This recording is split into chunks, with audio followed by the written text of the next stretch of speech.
Donc voilà, ça enregistre. Donc bonjour à toutes et à tous. Bienvenue donc sur ce 5e webinaire préparation mentale proposé par la Direction technique nationale. Donc ce 5e volet de ce webinaire traitera de la motivation. Donc pour traiter ce sujet qui va nous occuper une bonne heure, j'ai le plaisir de vous présenter Virginie Niquez, qui est préparatrice mentale, enseignante-chercheuse en psychologie du sport à l'Université de Lyon et référente préparation mentale à la Fédération française de cyclisme. Je vous rappelle que l'objectif de ces visioconférences, c'est avant tout démocratiser, désacraliser la pratique de la préparation mentale, de l'entraînement mental, j'ai même envie de dire, et puis voilà, faire en sorte de vous apporter des connaissances, compétences dans ce domaine. Donc, hier, vous avez reçu par mail le diaporama de l'intervention.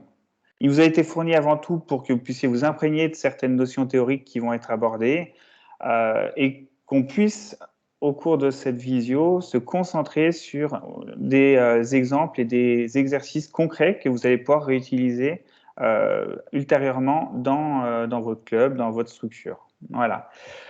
Donc, deuxième fois que l'on aborde la thématique de la motivation, mais on va l'approcher sous un autre angle ce coup-ci. On va plutôt être sur voilà, l'abord de la rudesse mentale, comment la développer, l'engagement, quelles sont les stratégies à mettre en place pour pouvoir également la développer. Il faut savoir que la rudesse mentale, ça se définit comme la capacité individuelle à produire de façon stable dans le temps de haut niveau de performance, malgré les sources de stress, malgré les challenges, malgré les différentes formes d'adversité. Voilà. Et c'est intimement lié avec la motivation. Donc, au cours de l'intervention, Virginie reviendra sur différentes stratégies qui permettront de développer tout ça, mais également, à la fin, on reviendra sur des exemples précis d'exercices et de conduite à tenir qui vous permettront de développer la motivation de vos athlètes. Donc, je vous rappelle, le timing, 45 minutes d'intervention environ, et puis après, le temps des questions-réponses. Donc voilà, je vais passer maintenant la parole à Virginie, que je remercie une nouvelle fois d'avoir répondu présente, et puis bon webinaire à tous et à toutes. Merci Emilian et bonsoir à tout le monde. En tout cas, moi je suis très enthousiaste de vous retrouver pour le tome 2 de la motivation. Toujours dans la même idée, en effet, de pouvoir vous partager en tout cas des exercices et des outils qui ont déjà été en tout cas testés, mais aussi dans l'idée, à un moment donné, si vous avez des outils qui peuvent être aussi partagés, n'hésitez pas, on insiste beaucoup avec Emilian, à revenir vers nous pour qu'on suscite et favorise le partage d'outils réalisés au sein de votre pratique. On va essayer de s'organiser autour de la question du haut niveau et de la haute performance. Vous connaissez tous nos sportifs qui ont été champions et championnes. À un moment donné, et puis même assez régulièrement dans les courses, ils passent dans des moments d'inconfort, de difficulté, de rudesse mentale. Ils résistent pour ne pas abandonner. Ils sont dans un état de difficulté, d'inconfort physique et ou mental. Et qu'est-ce qui fait qu'ils sont champions et championnes? Et ben, c'est qu'ils arrivent à faire face à cette difficulté, en fait.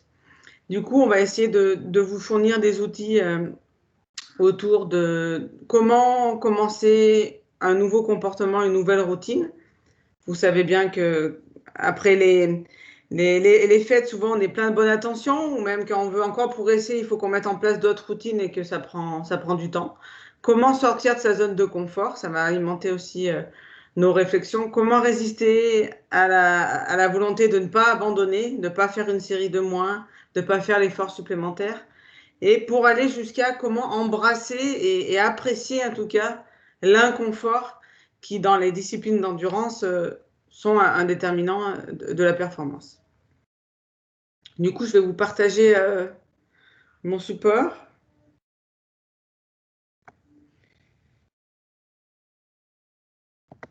C'est bon, Emilian? Tout le monde voit bien? Oui. Donc voilà, c'est le tome 2, c'est la motivation et plus en fait. On avait vu la première fois un peu les basiques de la motivation qu'on reverra assez rapidement en fin de séminaire, de webinaire sur la question de la fixation d'objectifs, qui est un outil intéressant.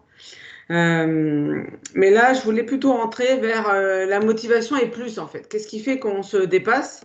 Un petit clin d'œil, comment sortir de sa zone de confort? comment mettre de l'enthousiasme et du cœur et de l'énergie à aimer faire un effort dans des contextes boueux. La fin de la course d'Alaphilippe, qui je pense qu'il doit être dans une zone d'inconfort physique telle qu'il ne la ressent même pas en fait, tellement qu'il est enthousiaste à terminer cette course. Et comment finalement pouvoir arriver à accompagner nos sportifs et nos sportives à se dépasser. Déjà, voilà, j'aime bien faire référence aux outils que j'utilise, en particulier les livres qui s'inspirent d'un bouquin de Simon Marshall et Leslie Patterson, qui est une athlète d'Iron Woman de triathlon. Les secrets du faire et comment le faire. Comment commencer? Déjà, on va commencer par petit à petit par monter crescendo. Hein. Comment se créer une habitude? Comme par exemple, comme vous pouvez voir pour le bas, en bas, on sait que c'est important de s'étirer, mais en tant que sportif de haut niveau ou en voie dans la filière de haut niveau, je ne le fais pas en fait. Comment je peux mettre en place régulièrement la réalisation de séances de yoga ou de méditation? Je sais que c'est important de télécharger mes données à chaque sortie, mais qu'est-ce qui fait que je ne le fais pas systématiquement? Eh bien, c'est assez simple parce que votre cerveau, quoi qu'il en soit, la neurologie et les neurosciences nous laissent penser que le cerveau est paresseux. Du moins, ce qui l'intéresse, lui, c'est d'être efficient et pas que ça lui coûte beaucoup d'énergie. En fait, 5% de nos décisions dans une journée, de nos prises de décision, en fait, sont conscientes. Tout le reste sont des actions liées à un fonctionnement routinier. Mais sinon, on ne pourrait pas traiter et ça générerait énormément de la fatigue. La première étape, en fait, c'est de pouvoir, vous, personnellement, lister 1 à 2 routines, 1 ou 2 nouvelles habitudes que vous souhaitiez mettre en place. Donc là, on a pris l'exemple, par exemple, de quelqu'un, alors on peut prendre d'autres exemples dans le monde du cyclisme, mais quelqu'un qui veut se mettre à aller courir 3 fois par semaine avant le travail, ou alors s'étirer 3 fois par semaine à froid au réveil. Qu'est-ce qui fait que je vais instaurer ce comportement? Il faut déjà, que j'arrive à le planifier réellement dans mon emploi du temps. Le lundi, le mercredi et le vendredi seront des jours où je vais faire ma séance de footing ou ma séance d'étirement. Et pour préparer notre cerveau à un pilotage automatique, il faut qu'on soit capable d'abord sur papier de détailler les différentes étapes qui vont permettre de commencer ma routine. Il faut que mes affaires soient prêtes la veille. Il faut que quand je me lève, je n'ai pas besoin de réfléchir, je m'habille pour aller courir. Je passe évidemment aux toilettes, je bois un petit café, je lasse mes chaussures et je pars courir. Il faut que cette méthodologie ne soit pas sujette à ah ouais, tiens, aujourd'hui je suis un peu fatiguée. Non, c'est planifié, je l'ai écrit en fait, et j'installe cette routine, je me lève, je m'habille, je vais aux toilettes, je bois mon café, je bois peut-être un verre d'eau, je lasse mes chaussures et je pars. Faut pas que ça dure, faut pas que ce soit long. On va le voir après, en tout cas, ce qui va nous permettre de mettre en place cette nouvelle routine. Et ça semble important, même si c'est pas une routine, en tout cas, de mettre en place cela. Pour cela, il faut qu'il y ait ce qu'on appelle la mécanique de la routine, il faut qu'il y ait un déclencheur. Il faut que mes affaires soient prêtes, en fait.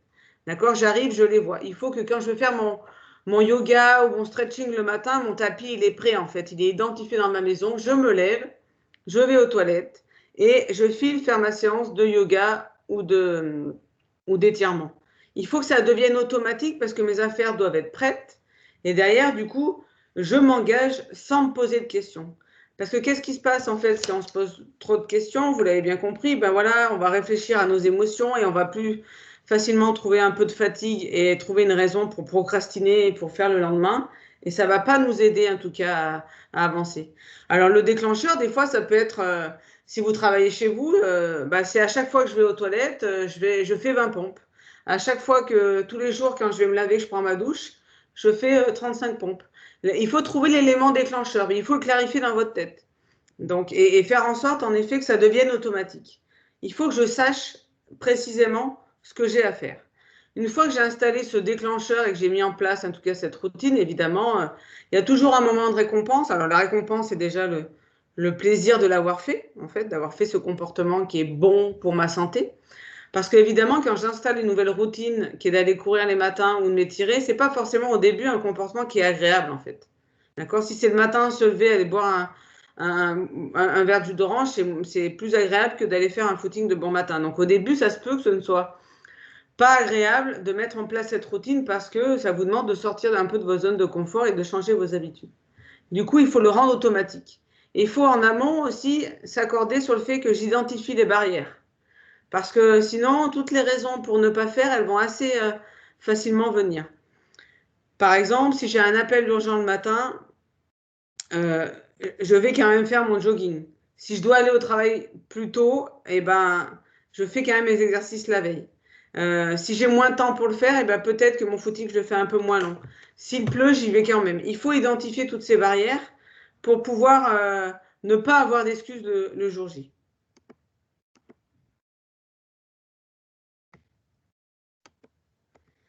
Donc voilà, je voulais insister en tout cas sur cette première partie. Pour lancer un nouveau comportement, il est important de trouver une mécanique, de l'identifier, de l'écrire, d'identifier des limites.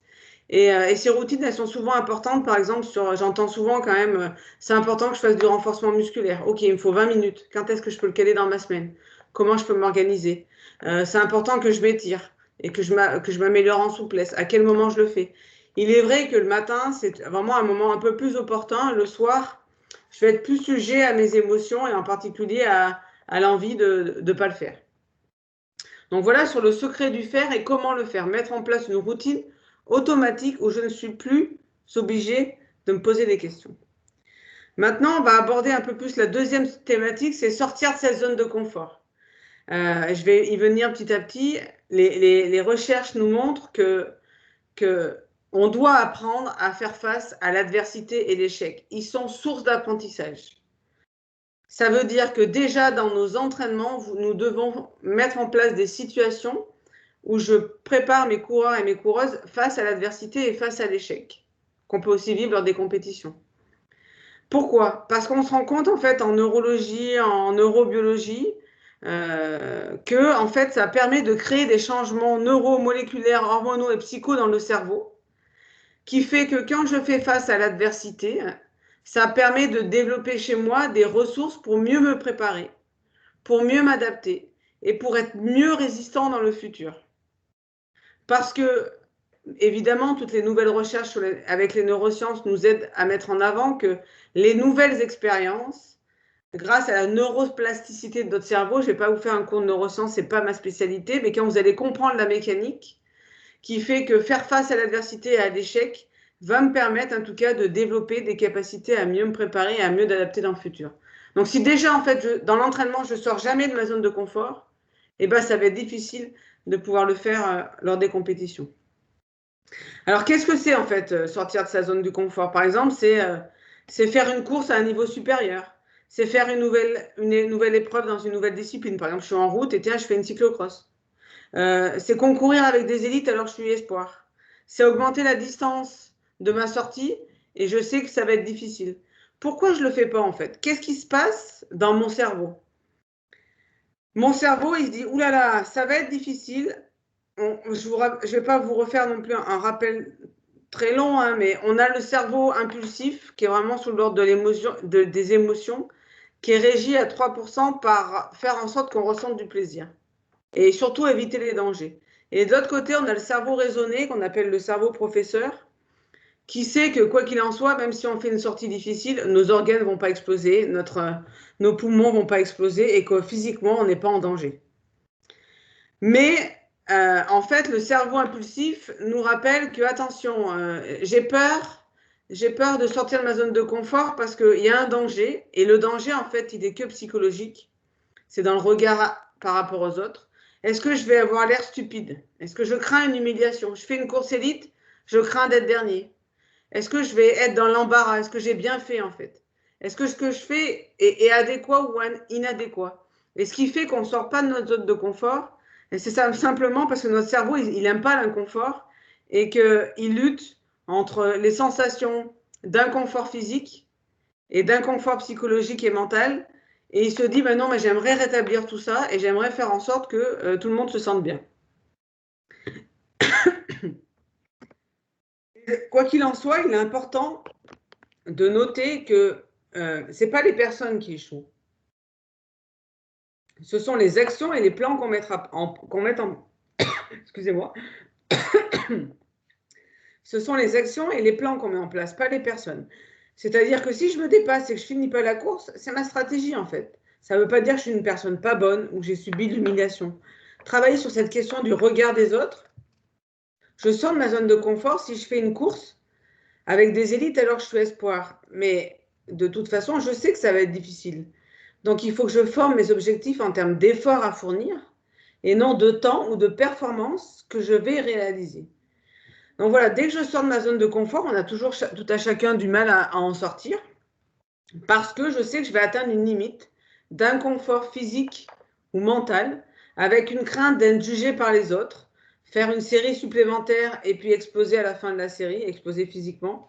Ce qui fait que j'ai un premier levier psychologique où mon cerveau, il me dit danger, attention, on sort de la zone de confort, je préfère que tu n'y ailles pas. Du coup, il convient de s'intéresser au fait qu'il faut qu'on commence chaque exercice en se disant et en se répétant, et je pense que se répéter cette information n'est pas vain, que je suis d'accord de tout donner, quelles que soient les circonstances. Je suis d'accord de faire au lieu de faire une sortie de 80, d'en faire une 220 km, mais je vais tout donner, quelles que soient les circonstances. Je ne vais pas trouver d'excuses, je vais essayer dans mes attitudes et mon comportement d'avancer. Et arrêter de me trouver des excuses, je suis peut-être pas préparée, je suis peut-être pas en forme physique, ils sont peut-être rapides dans mon groupe, je vais être les plus lents, ils vont pas être satisfaits de ce que je performe. Arrêtez tout ce langage, tout ce dialogue interne négatif qui nous entoure trop souvent et qui nous limite à réaliser des challenges et à sortir de notre zone de confort. C'est accepter, on peut être pas préparé, on peut être pas en forme physique, on peut être le plus lent du groupe, c'est pas un problème. Par contre, voilà, tes efforts et ton attitude sont là en toutes circonstances. Donc, on va essayer de voir ensemble comment on peut sortir de cette zone de confort et comment en sortir régulièrement pour être encore meilleur, vous l'aurez bien compris. Bon, bah déjà, pour sortir de ma zone de confort, il faut que j'identifie pour moi deux zones d'inconfort dans lesquelles j'aimerais aller, en fait. Deux types d'exercices ou de zones d'inconfort qui pourrait me permettre de progresser. L'enjeu est ici, en fait. Par exemple, mon objectif d'inconfort, c'est intégrer peut-être 2 fois par semaine le groupe d'entraînement senior alors que je suis espoir. Ou alors intégrer le groupe master au niveau ou m'entraîner 1 fois par semaine avec le pôle alors que c'est un niveau supérieur au mien. Essayer une nouvelle distance ou augmenter l'intensité de mes efforts quand mon coach il me donne trois séries de 8 minutes en 30-30, est-ce que je peux en faire 4 séries, par exemple? Donc voilà, c'est lister en tout cas 2 zones de confort que je veux changer qui vont me permettre d'être meilleure. Et entourer celle qui est peut-être la plus importante pour moi, qui nécessite du coup que je travaille dessus. Pour accepter de sortir de sa zone de confort, donc pour aller dans l'inconfort, des fois, ça peut être intéressant d'aller voir ce qui se passe dans une course élite, par exemple, ou dans un entraînement élite, d'aller observer le groupe d'entraînement du niveau auquel j'aimerais aller. Parce que souvent, je me fais plus d'images et d'imaginaire que ce qu'est vraiment, en tout cas, ce groupe d'entraînement élite. Et aussi, voir les autres réussir est quand même une meilleure stratégie, et la meilleure stratégie pour nourrir la confiance en soi. Donc, aller observer le groupe d'entraînement ou les personnes qui roulent une certaine distance et qui font un certain effort est un moyen, en tout cas, de se dire, OK, je vais être dans cette situation-là. Voilà comment ça va et les autres y arrivent, il n'y a pas de raison que j'y arrive pas. L'autre étape pour sortir de ma zone de confort, c'est vivre l'expérience de la peur, en fait. C'est imaginer la situation, s'imaginer intégrer le nouveau groupe d'entraînement et comment ça va se passer, les autres personnes qui sont présentes et les émotions que je vais ressentir. S'imaginer, par exemple, si je choisis de faire une sortie de 120 km avec des collègues et d'habitude j'en fais 80, bah, s'imaginer ces 40 km, comment ça va se passer. D'accord?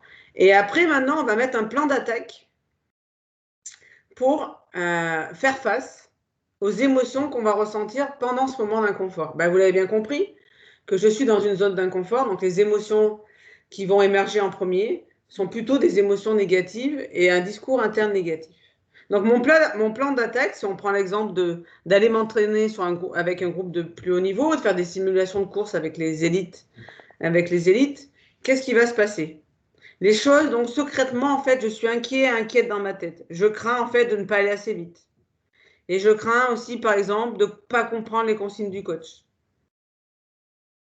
Donc, j'ai réfléchi à ce plan d'attaque et à ce qui va se passer dans ma tête. À côté, du coup, je mets en place 2 choses positives que je vais me dire quand ça va se passer.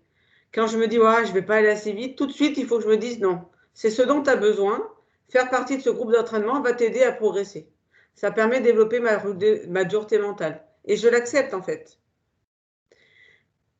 Donc voilà 2 stratégies de pensée, hein, de me motiver à me dire non, j'en ai besoin, ça va me permettre d'être meilleur. Et comment j'agis en fait? Et bien vraiment, si ça va trop vite, hein, je continue à m'engager, à penser à mes efforts et à mes attitudes. Et ben je peux choisir peut-être d'être en retrait dans le groupe, d'être dans le peloton arrière, ou de ne pas faire des relais si à un moment donné il y a besoin de faire des relais. Et de trouver en tout cas un moyen pour me refaire une petite santé. Dans mes pensées, si par exemple, si c'est un niveau au-dessus, je crains de ne pas comprendre les consignes du coach, ben voilà, ne t'inquiète pas, suis les autres, il y a d'autres personnes, il n'y a pas besoin de s'inquiéter et de se faire un imaginaire et de fantasmer sur les difficultés parce que c'est un nouveau groupe d'entraînement. Te dire que tu vas progresser et si vraiment il y a des choses que tu ne sais pas et que tu sens pas claires ou accessibles, ben, il y a quand même l'opportunité d'aller demander à une autre personne de mon groupe pour avoir un complément d'information. En fait, les étapes qui sont importantes, c'est identifier sa zone de confort, d'inconfort vers lequel on veut aller. Bon, c'est souvent aller à un niveau un peu plus vite ou faire plus d'intensité. Ou à vous de trouver votre zone d'inconfort vers lequel vous voulez aller. Vous concentrer sur vos efforts et vos attitudes. Pensez à votre plan d'attaque. Vous pouvez vous imaginer la situation, aller observer le groupe d'entraînement. Pensez à votre plan d'attaque, comment vous allez vous parler et comment vous allez agir. Et vous allez voir en fait quand ce tableau et cette photo elle est assez claire, sur lequel vous avez travaillé en amont, hein, où l'entraîneur vous accompagne en tout cas là-dedans, et ben ça va vous apporter des petits pas pour pouvoir franchir et faire face à cette zone d'inconfort.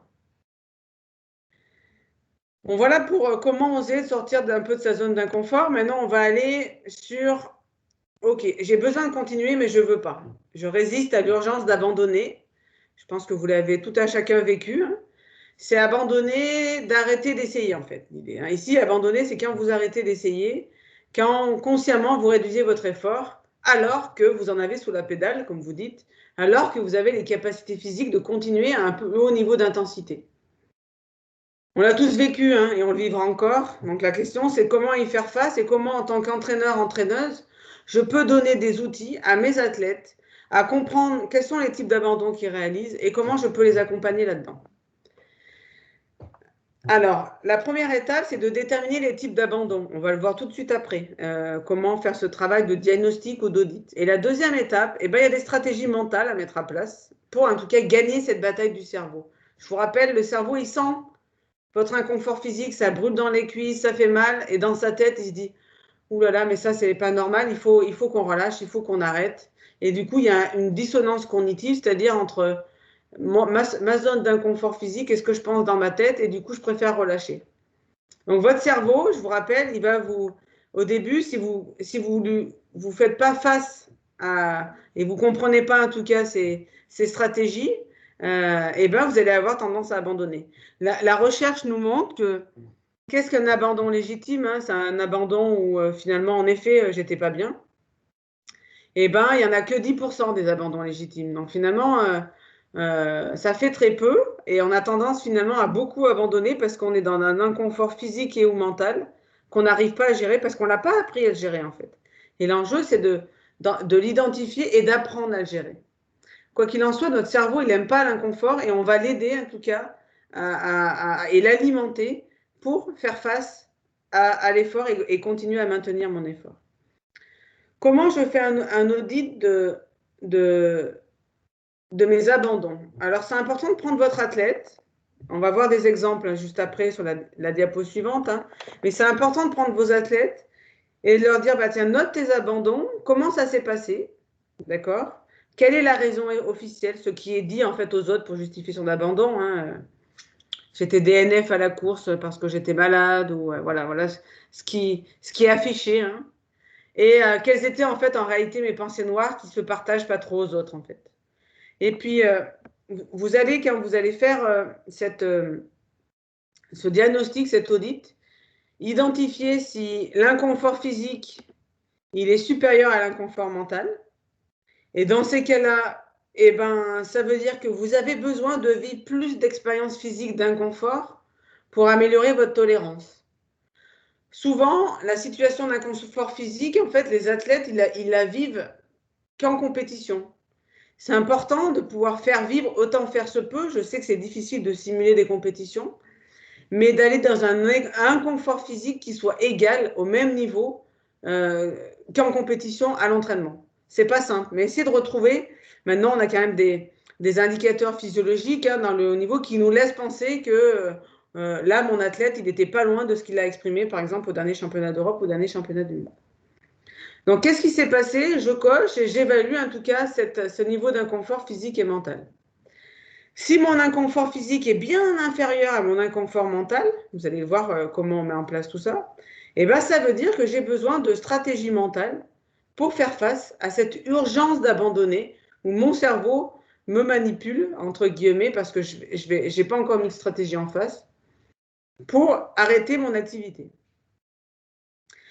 J'aimerais insister, je vais y revenir dessus, sortir de sa zone de confort, résister à ne pas abandonner, embrasser, aimer l'inconfort, ce n'est pas génétique en fait, sortir de cette croyance-là. Ça s'entraîne, ça s'accompagne à l'entraînement. Donc voilà, on va voir après comment résister à l'urgence d'abandonner. Et cette échelle de 10 sur 10, c'est voilà, à 10 sur 10, en effet, mon abandon n'est pas légitime. J'ai abandonné parce que j'ai lâché dans la tête avant.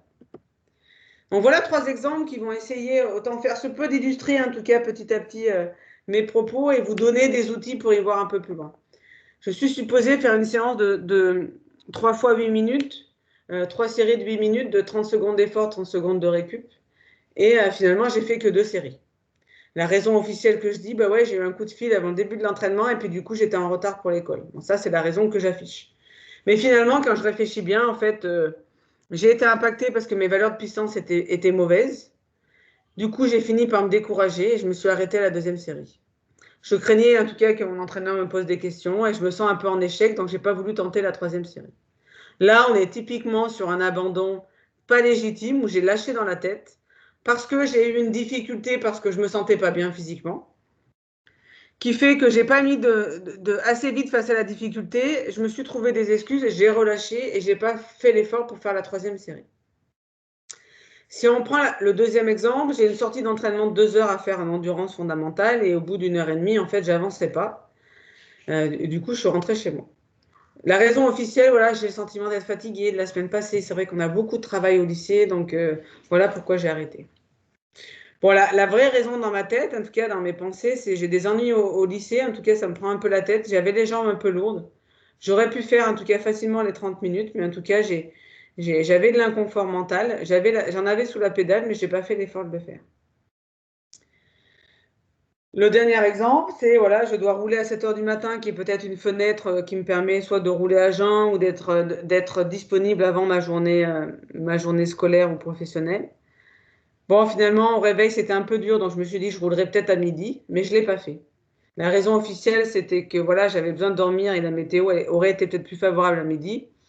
La vraie vérité, en tout cas, c'est que je suis une personne peut-être un peu paresseuse et qu'un vrai cycliste se serait levé, c'est un vrai échec pour moi.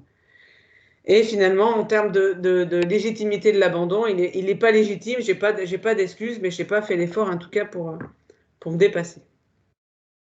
Donc là, on est dans des situations où, vous l'avez compris, l'inconfort mental est supérieur à l'inconfort physique. Et là, il faut mettre des stratégies de préparation mentale, des stratégies mentales. Si l'inconfort physique était vraiment supérieur à l'inconfort mental, je vous rappelle, c'est parce qu'il faut vivre ces séances d'inconfort à l'entraînement qui fait que je vais m'y habituer. On va y venir petit à petit et comment on peut petit à petit donner des outils pour aller régulièrement dans cette situation d'inconfort. Dans la pratique du cyclisme, je vois que quand même, il est important que régulièrement, alors pas toutes les séances, on ne se met pas toutes les séances dans des situations d'inconfort, mais ça peut être 10 minutes sur un effort physique précis, lactique que mon entraîneur me demande. Ça peut être 1 heure et demie sur une séance particulière d'entraînement en poursuite par équipe. Mais voilà, c'est identifier régulièrement et vivre régulièrement ces situations d'inconfort. Comment résister à l'urgence d'abandonner? Alors là, il y a un peu un mot barbare, la notion d'amorçage cognitif. Qu'est-ce que ça veut dire? Ça veut dire qu'au début, quand on a une séance difficile, souvent les sportifs, ils font « Ah, ça va être difficile cet après-midi, je vais avoir mal aux jambes ». Ils sont plutôt dans ce langage « Ah non, mais j'évite de ne pas y penser parce que ça va être trop dur ». Et en fait, que nous apprend un peu la neurologie, la neurobiologie, hein, c'est un peu les références des chercheurs ci-dessous. Ils nous apprennent, en fait, et c'est contre-intuitif au début, en effet, qu'au lieu d'éviter de penser à la situation difficile, bah, il convient justement d'y penser à un moment donné, d'accord? Pas toute la journée, et de s'y préparer que ça va être difficile. En effet, on a une séance lactique. Ça va durer, je vais ressentir ces sensations-là, mais je vais la vivre parce que c'est important pour moi pour progresser dans ma pratique. C'est par exemple, je suis des juniors et je vais avoir une course d'américaine avec les élites. Ben, ça va être difficile parce que les élites, elles vont être à 300%. Elles vont rouler à bloc. Et il faut que je me prépare au fait que ça va être difficile. Tout ça pour vous dire que contre-intuitivement, on a tendance à refouler ce moment difficile et à le nier en fait et l'enfouir dans notre tête. Pour autant, en fait, il est important de l'amorcer et d'y penser pour réduire le risque d'abandon. Avant un exercice difficile, il est important d'exposer notre cerveau aux pensées et aux sentiments associés à la tâche. Ça nous aide en fait à l'affronter. Donc c'est ce que nous dit un peu la science, hein, ça nous aide à nous motiver. Et ça permet au cerveau en tout cas de produire une hormone qui est la dopamine et qui nous aide à nous motiver, de vivre en tout cas cette situation difficile auquel je vais faire face parce qu'elle est importante pour moi. Il y a d'autres leviers, hein. Regarder une vidéo motivante peut nous enthousiasmer, nous donner d'entrain et faciliter la sécrétion de certaines hormones et susciter la motivation. Écouter de la musique motivante sur la volonté de se dépasser. Il est clair que la musique a la capacité non seulement de susciter des sentiments agréables, mais aussi d'augmenter l'envie et le désir en tout cas de se déplacer. Il y a des travaux autour de cette question-là.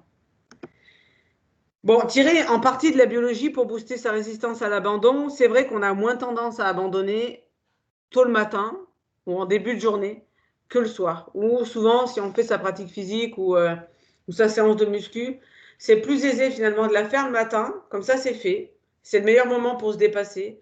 C'est le meilleur moment aussi pour faire sa séance lactique et faire son effort. Et que la tentation à abandonner, elle progresse dans la journée. Bon, bah ça nous dit rien. Si les courses, elles sont en fin de journée, ça ne veut pas dire que du coup, voilà, qu'on n'est pas capable, en tout cas, de faire face, en tout cas, à cette résistance à l'abandon. Mais à des moments, s'il y a des séances que vous voulez placer, ça peut être intéressant à certains moments de les varier et de pouvoir les proposer le matin. La capacité de régulation de l'anticipation, c'est quoi l'anticipation? C'est ce que je vous ai dit tout à l'heure, le fait de penser en fait à cette séance ou cette séquence ou cet entraînement qui va être difficile. Et en fait, le niveau de tolérance à la souffrance, il est dépendant de ce que je pense de ce qui va se passer. Si je me dis, ouais, ça va être difficile, ça va faire mal aux jambes, bah ouais, ça va être difficile et ça va être mal aux jambes. Ça va faire mal aux jambes. Par contre, voilà, j'ai décidé que ça va être difficile, mais je vais donner le meilleur en termes d'effort et d'attitude pour me dépasser. Ça va bien se passer, je vais m'encourager. Il y aura des moments difficiles, il faut les accepter en fait. Il y aura des moments où dans la tête, ça va être difficile. Mais en tout cas, voilà, c'est important de se rendre compte que le niveau de tolérance à la souffrance, parce que c'est de la souffrance, est dépendant de ce qu'on pense qui va se passer.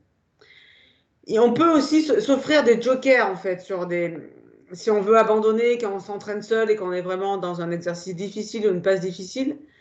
On peut s'autoriser, en particulier quand on change des distances, quand on augmente l'intensité, on sait qu'on peut toucher nos limites. Mais on peut s'autoriser à abandonner, à avoir un joker en dehors de certaines situations. Par exemple, on s'interdit d'abandonner en montée lorsqu'on fait une sortie longue en route. On s'interdit de s'abandonner à des moments où, en effet, l'effort il est plus difficile. Mais peut-être un peu plus tard dans la sortie ou à un autre moment. Voilà, ça peut être intéressant peut-être de planifier un joker possible. Et après, après la stratégie que je vais vous présenter, elle n'est pas nouvelle. Hein. On est quand même des êtres sociaux, hein, surtout dans ce contexte actuel. Hein. Notre cerveau, certes, il déteste être jugé, évalué. C'est pour ça qu'on va le challenger dès le début pour se dire, je vais sortir de ma zone de confort, je vais faire quelque chose de difficile. Mais pour autant, c'est pas pour autant que je vais être humilié et que je vais me sentir quelqu'un de pas bon ou de faible, me détacher du regard des autres, d'accord? Cette peur de l'embarras, de l'échec, il faut l'embrasser et l'aimer, cet échec. Il faut l'accepter. Et c'est à nous, en tant qu'intervenants, entraîneurs, entraîneuses, qui devons avoir ce langage-là pour que nos sportifs et nos sportives se dépassent et osent en tout cas sortir de leur zone d'inconfort et maintenir leur engagement pour ne pas abandonner. Et comme nous sommes des êtres sociaux, en tout cas, notre cerveau adore le soutien social. L'engagement, le feedback, les encouragements. On sait que sur des séances difficiles, il est important quand même, si on a mis en place des situations en tant que staff, entraîneur, entraîneuse, d'apporter du soutien et de l'encouragement.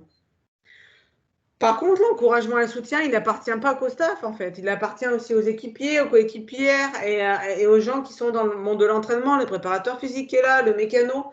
Tout le monde fait partie, peut apporter ce soutien social, les parents aussi. Donc, utiliser à bon escient et de façon exagérée les encouragements et le soutien social dans les efforts pour m'aider à résister à cette urgence d'abandonner.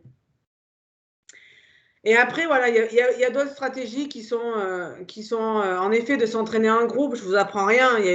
Le fait de s'entraîner en groupe est un moyen quand même de réduire les efforts perçus. On se dépasse toujours un peu plus quand on s'entraîne en groupe. Donc, ça questionne le fait de ne pas tout le temps s'entraîner individuellement ou de choisir des fois ces groupes d'entraînement. Et ça augmente quand je suis en groupe ma responsabilité à m'engager et à me dépasser. C'est pas pareil quand je vais faire assez basiquement un footing toute seule ou un footing avec une autre personne. Après, ça dépend de la personne qui est avec vous également. Mais quoi qu'il en soit, courir avec quelqu'un m'aide à me dépasser. Et nourrir cet encouragement mutuel avec les membres de l'équipe et les membres du staff. On a plein de ressources pour sortir un peu de cette zone d'inconfort et résister à l'urgence d'abandonner. Maintenant, on va aller sur le dernier niveau. Comment embrasser l'inconfort mental et physique? Comment faire en sorte que ça, c'est un déterminant fort de la performance, hein, embrasser l'inconfort, hein, ces moments de course où nos sportifs et nos sportifs sont devant et ils sont dans le rouge, hein, dans la tête et dans les jambes, sauf qu'ils mettent des stratégies mentales. Ils ont appris à avancer dans cette zone d'inconfort physique et ils mettent des stratégies mentales pour pouvoir faire face à cette difficulté. On apprend à aimer la difficulté. Je voulais abandonner parce que je souffrais, mais en fait, ce n'était pas une bonne raison pour le faire, pour abandonner. Le fait de souffrir n'est pas une raison d'abandonner parce que ça fait partie de ma pratique. Et si je veux progresser, il faut que j'aille dans cette zone-là. Attention, je n'ai pas dit qu'il faut le faire tout le temps, hein, d'accord? On ne rentre pas dans un fonctionnement excessif. Mais ton succès, il dépend en tout cas de ton habileté à tolérer l'inconfort lié à l'exercice, à ta souffrance personnelle qui vient de l'augmentation de l'intensité de l'exercice. Souffrir à l'entraînement, embrasser cet inconfort, est une habileté qui a besoin d'être apprise et qui s'apprend. C'est important d'insister là-dessus. J'aimerais qu'on sorte un peu de l'idée qu'on l'a de manière naturelle ou pas. Vous êtes sûrement meilleur que vous le pensez à tolérer la souffrance. Par contre, je vais vous accompagner à vivre la souffrance et à la tolérer en tant qu'entraîneur, entraîneuse. D'accord? C'est souvent l'autre qui m'amène et qui me permet en tout cas de vivre le dépassement de mes limites et maintenir en tout cas ce dépassement. Par contre, pour que je tolère cette souffrance, il faut se forcer à vivre beaucoup d'expériences de souffrance, donc il convient de les caractériser par rapport à votre discipline. Et il faut gérer mon cerveau, qui est le filtre de l'effort perçu. Il faut des fois, vous allez voir, on va un peu l'amadouer, le remplir pour et le détourner, tricher avec lui pour qu'il évite de nous dire « aïe, aïe, aïe, ça fait mal ». La souffrance personnelle, on sait qu'elle est affectée par nos humeurs et il y a des stratégies pour y faire face et on est là pour y réfléchir et pouvoir apprendre ensemble. On a un plan d'action à mettre en place ensemble pour mieux souffrir et je vais vous le présenter par la suite. Voilà, je reviens et je terminerai, parce que je les ai répétés 3 fois, mais les athlètes attirés par le cyclisme n'attire pas des personnes qui aiment la souffrance. La pratique du cyclisme, le fait de me mettre dans cette situation d'inconfort et de sortir régulièrement dans cette difficulté fait que je suis capable d'embrasser et tolérer l'inconfort. Mais on n'est pas intrinsèquement attiré par l'inconfort. Il n'y a pas que des gens fous et qui aiment la souffrance qui sont dans le cyclisme. Ils ont appris à le faire. J'avance. Votre capacité à souffrir est en effet dépendante de votre connaissance aussi de quand ça va arrêter. C'est-à-dire que, s'arrêter, pardon. C'est-à-dire que quand je propose une série, c'est quand même important de dire à vos sportifs, voilà comment ça va se passer et voilà la durée de l'exercice et des séries. Si on engage quelqu'un sans lui dire combien de temps ça va durer, généralement, on a tendance un peu à lever le pied. Donc il faut développer un rituel de pré-souffrance. Il faut que cette régulation anticipatoire, vous vous rappelez, où je m'imagine en tout cas en train de faire face à cette situation difficile, à cet exercice, il faut que je développe un rituel de pré-souffrance, des techniques qui vont m'aider en tout cas à faire face à cette situation. Donc déjà, pour vous, c'est important que vous listiez en tout cas les expériences de souffrance et d'inconfort que vous vivez dans votre pratique. Elles peuvent varier entre la piste, la route, peut-être le VTT et le BMX. Il faut que vous preniez le temps avec vos sportifs de lister les sortes de souffrances où vous n'êtes pas très efficace et vous voulez vous forcer à aller vivre plus souvent à l'entraînement et au moins en tout cas régulièrement une fois par semaine. Par exemple, les sensations d'effort, pardon, de brûlure, pardon, des efforts anaérobiques qui créent de l'acidité. La fatigue générale que je peux avoir et des courses qui traînent qui fait que je ne vais pas faire l'entraînement qui est requis. Gérer l'augmentation aussi d'efforts perçus parce que je sens que mes watts ne sont pas bons et au lieu de continuer à m'engager, je vais ralentir le rythme. Parce que je sens que je ne peux plus suivre les autres, je suis en train dans ma tête déjà d'abandonner en fait. Donc voilà, lister un peu tout ce que j'ai tendance à ne pas réussir à faire face et qui par la suite pourrait m'aider à être plus efficace si j'arrive à le faire régulièrement. Se sentir aussi des fois pas motivé ou pas préparer un effort difficile fait que, voilà, lister un peu tout ça et essayer d'y voir plus clair. Après, vous l'avez bien compris, hein, ce qui nous permet en tout cas d'atteindre des médailles et du très haut niveau, je vous partage un entretien avec Benjamin Thomas, qui est notre champion de la piste sur les courses en peloton. Et il me disait, mais en fait, ce qui me fait gagner, c'est que j'arrive à prendre des risques, à tenter des choses alors que je suis dans une zone d'inconfort physique et mental qui est énorme. Mais pendant 30 secondes, je sais que je donne tout et qu'à un moment donné de la course, je vais pouvoir récupérer aussi à nouveau.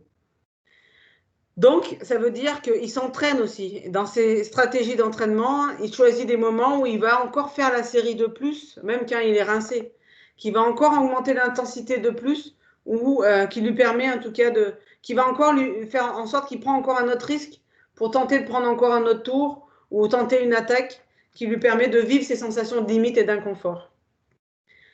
Faire face à cette situation d'inconfort, il faut planifier en tout cas un entraînement long alors que vous n'êtes pas motivé, par exemple. Vous challenger par rapport à ça. Faire des efforts supplémentaires, des sprints alors que vous êtes cramé. Faire un exercice d'intervalle training jusqu'à votre limite. Il n'y a pas de repère et on continue. Et en fait, c'est des techniques de non-jugement qui vont me permettre petit à petit, je ne me sens pas bien, mais je m'accroche et je continue à avancer. On va aller terminer sur ces conseils pratiques. Pour embrasser l'inconfort, il est vrai que quand la souffrance débute, notre cerveau il nous dit oulala, peut-être ne pas trop penser dans le futur. Quand je commence à avoir mal, si je me dis ah ouais, c'est vrai, il y a encore 2 séries, ça dure 30 secondes. Non, validez peut-être à chaque fois les petites séries et les étapes que vous franchissez. Je ne peux pas endurer 60 minutes, et ben j'essaie de faire 10 minutes. Et puis comment ça se passe ces 10 minutes? Je continue après 20 minutes. C'est important de segmenter les efforts.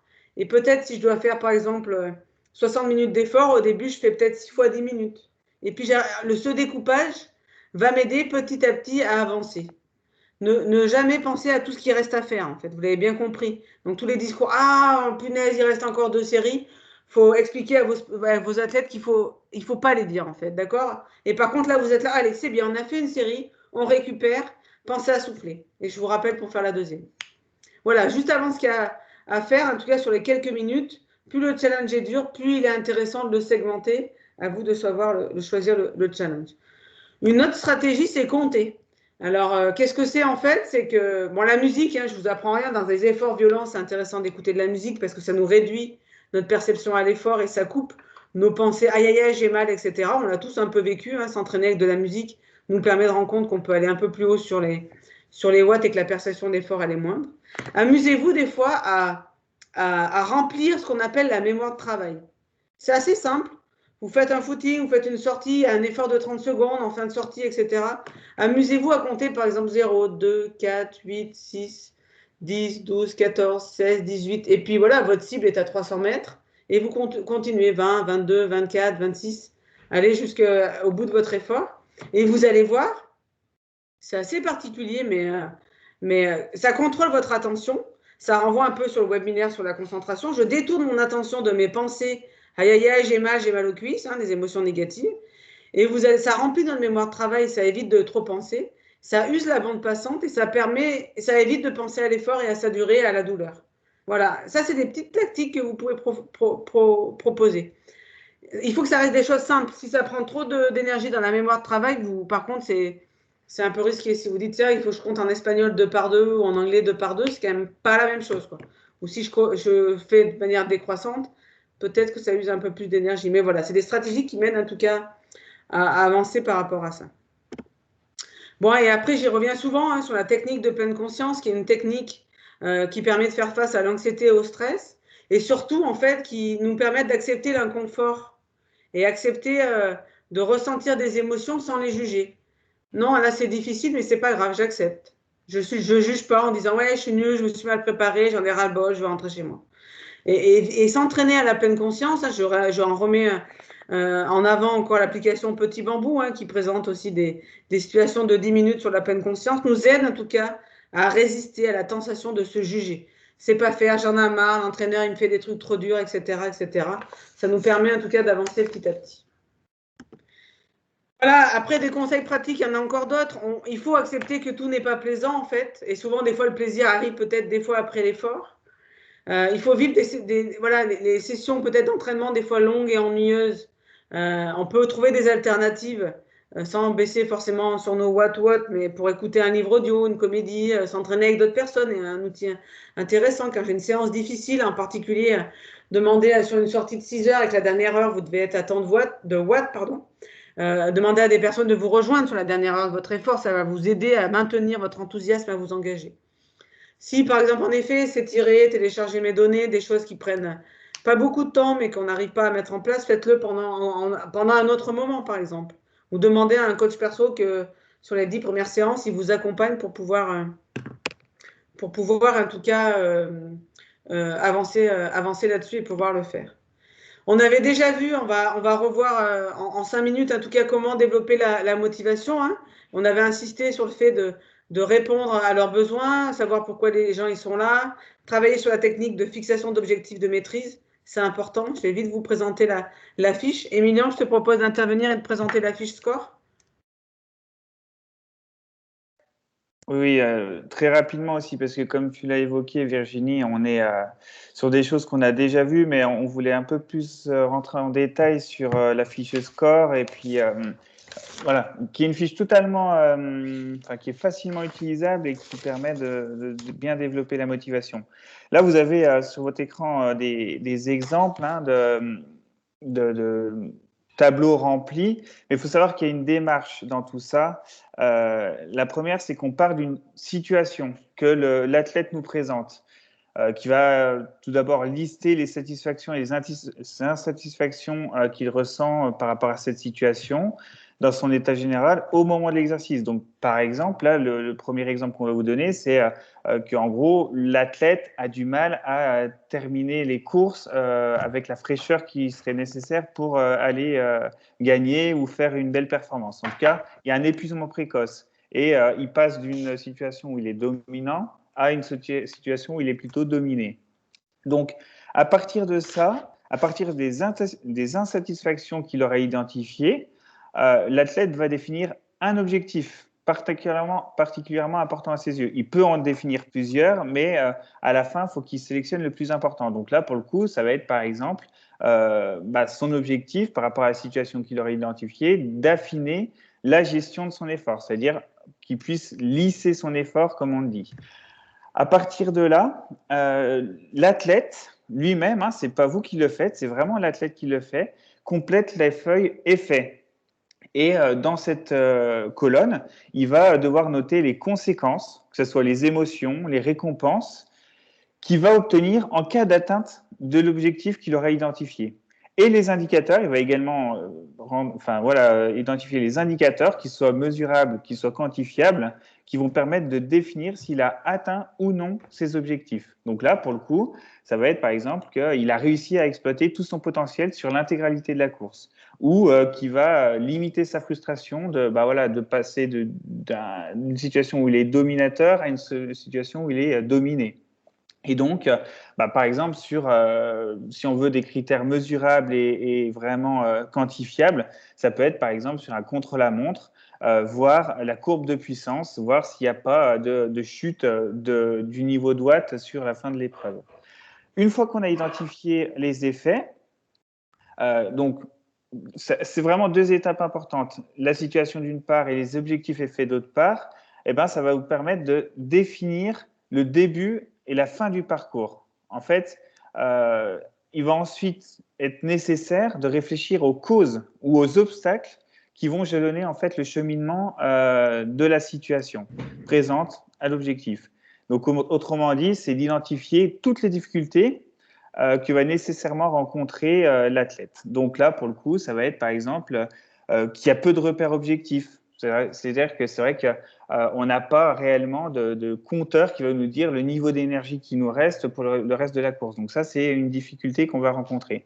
Il y a aussi la difficulté de l'analyse de ses performances. Parfois, une course, vous savez ce que c'est, hein, il y a tout un tas de facteurs qui font qu'on ne peut pas forcément avoir de mesures très précises. Et donc ensuite, pour chaque cause ou obstacle identifié, il faudra tout simplement l'athlète, je dis on, mais c'est l'athlète réellement qui va trouver au moins 2 ou 3 ressources qui vont lui permettre de solutionner, de surmonter ces obstacles.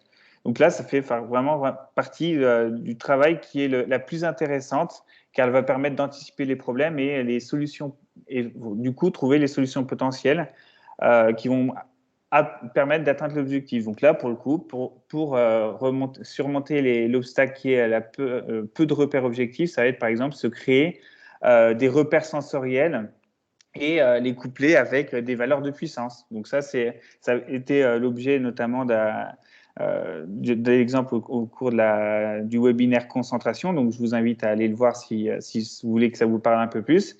Et puis, voilà, les autres ressources, ça va être vraiment d'être à l'écoute de ses sensations, d'avoir une prise de recul par rapport à tout ça.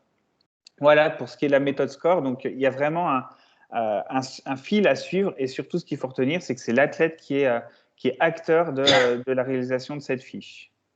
Voilà, on vous a partagé d'autres outils. Je ne sais pas si Emilian, comme les personnes les ont, peut-être qu'on ne va pas les détailler. Non, ce n'est pas nécessaire. Je pense qu'ils peuvent les lire et ça sera assez compréhensible, facilement compréhensible en tout cas. Donc voilà, toujours, là, évidemment que la technique de fixation d'objectifs, elle est intéressante, mais il faut répondre à la question du comment en fait, et comment on développe ces qualités-là, et vraiment détailler le process.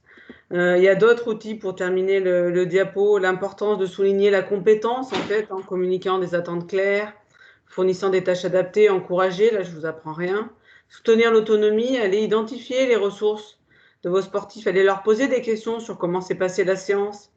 Ouvrez la communication et essayez de reconnaître et d'accepter, en effet, ça va être une séance difficile, mais on va y aller ensemble. Et donner des choix véritables dans l'organisation de vos séances.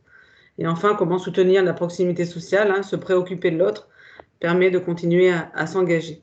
Donc voilà, moi je reste disponible du coup pour vos questions. Ouais, Virginie, donc il y a une question de Philippe qui te demande si tu préconises plutôt donc à l'entraîneur de prévenir, d'informer le coureur de ce qu'il attend sur la difficulté de l'exercice ou pas. Déjà, première question. Et la deuxième, c'est comment tu analyses que certains athlètes ne souhaitent surtout pas savoir ce qui les attend. Alors, évidemment, en tout cas, les recherches, les dernières études liées à ce bouquin laissent penser que c'est important de dire ce qui nous attend parce que, consciemment ou inconsciemment, on aurait tendance à se relâcher si on ne sait pas la durée de l'exercice et le nombre de séries.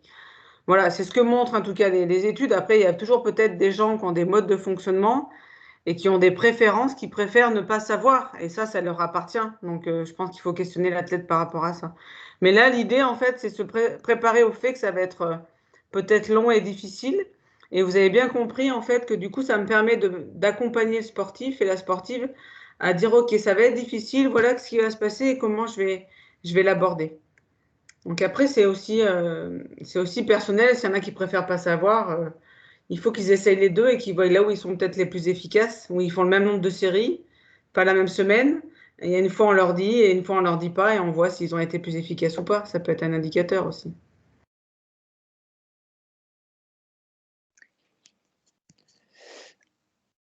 Ok, si vous avez des questions. Ah bah voilà, Aurélien, je t'invite à activer ton micro et poser la question directement à Virginie.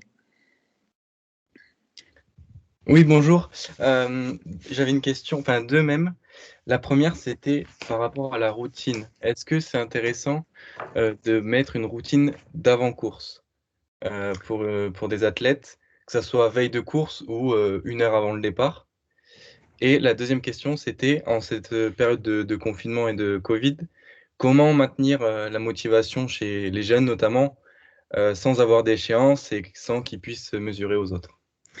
Merci, en tout cas, c'est des bonnes questions, Aurélien. Et tu as raison, en fait, j'ai oublié d'en parler, mais en fait, le mécanisme de routine, de déclencheur et de savoir ce que j'ai à faire, de se mettre en pilote automatique, en pilotage automatique, eh ben, c'est comme quand je fais une routine de prééchauffement où je liste en fait ce que je fais la veille de la course et le matin de la course, parce que ça m'évite de trop gamberger et de me perdre dans ce que j'ai à faire. Donc, c'est un peu la même idée d'avoir des routines et de planifier pour être concentré. Et c'est mieux d'avoir une routine avant-course. Après, il y en a toujours qui vont te dire, bah ouais, mais moi, je préfère être freestyle. Mais bon, j'ai quand même l'impression que dans la très haute performance, et la haute performance, quand même, ceux qui sont efficaces, c'est ceux quand même qui ont des routines la veille de la course et le jour de la course, pour se rassurer et éviter de trop gamberger.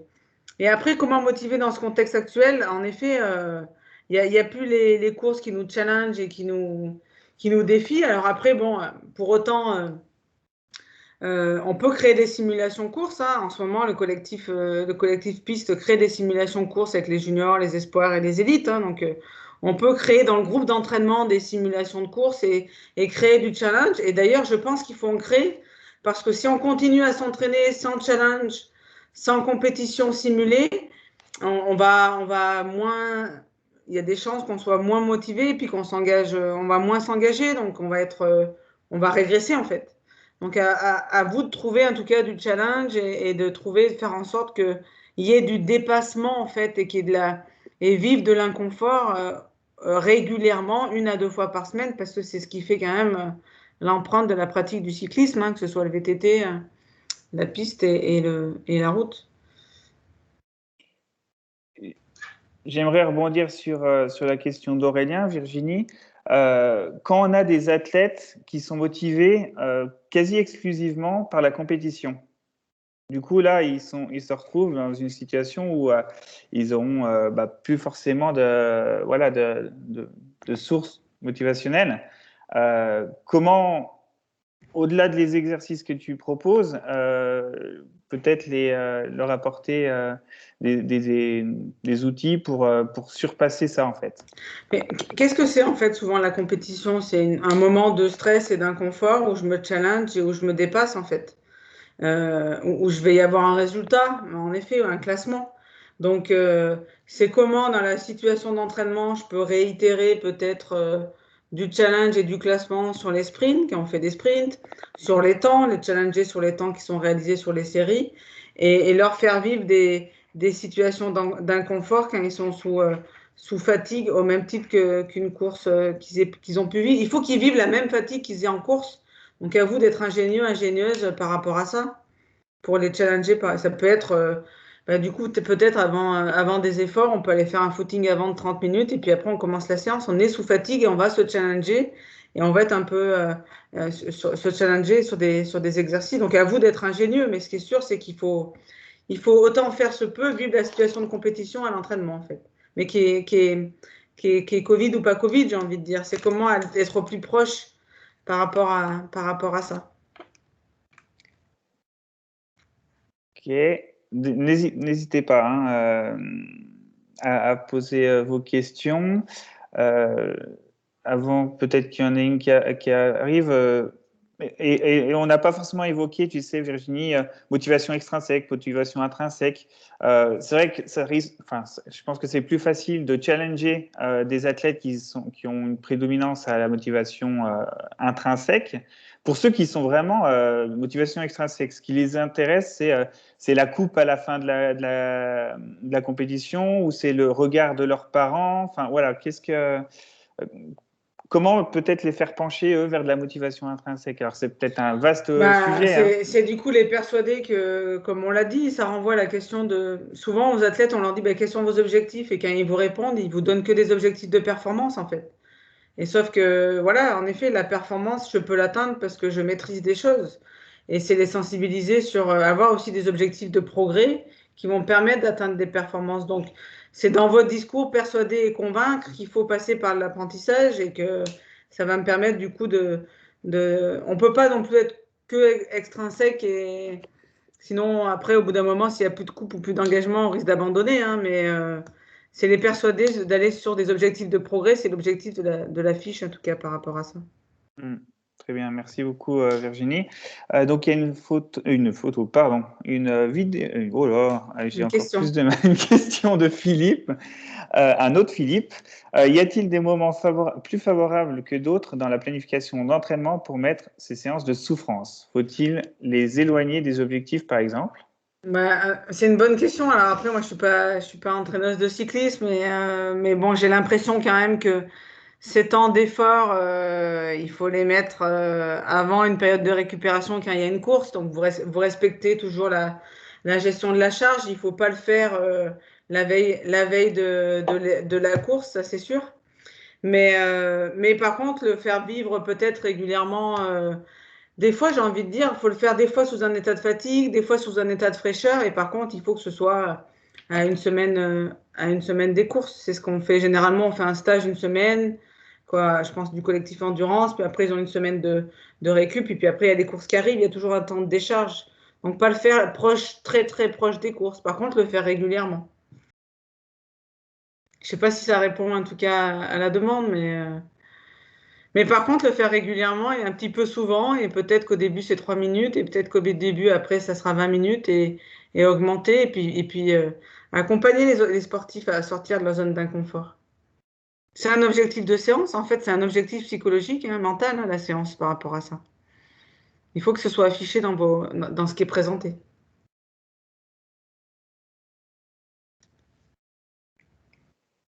Ok. Du coup, voilà, n'hésitez pas à lever la main hein, si vous voulez que votre question soit traitée ou alors la poser dans le fil de conversation. Essayez les techniques avec vos sportifs. Vous allez voir que quand vous regardez la typologie des abandons, quand vous discutez avec eux et arrivez à identifier avec eux qui procrastinent pas et qui n'abandonnent pas et qui ne se trouvent pas des excuses et qu'on discute clairement, ça va leur permettre aussi petit à petit de passer un cap en fait. Ok, je crois que voilà, il y a peut-être d'autres stratégies que vous avez vécues, vous, et que vous avez fait partager à vos sportifs que vous utilisez pour aider vos sportifs à gérer cet inconfort en fait. Dans votre pratique, vous avez pu vivre.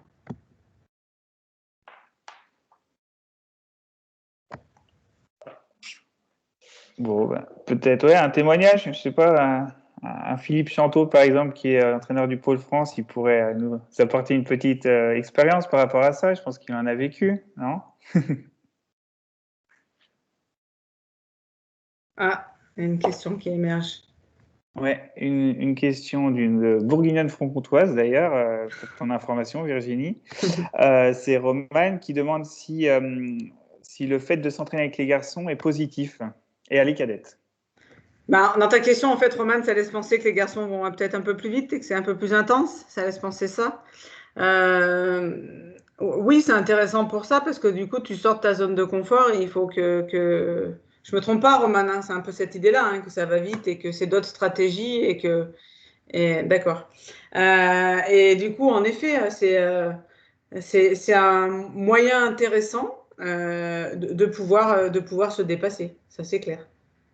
La question, c'est que, par contre, si tu le vis tous les jours, si tu t'entraînes 5 fois par semaine, jusqu'à quel point, j'espère que ça ne te démoralise pas non plus. Tu vois, c'est vivre à tous les entraînements une situation d'inconfort et difficile. Il faut que tu sois aussi capable d'y faire face, en fait. Tu veux peut-être partager un peu ton expérience? Qu'est-ce que tu mets en place là, quand tu vas rouler avec les garçons?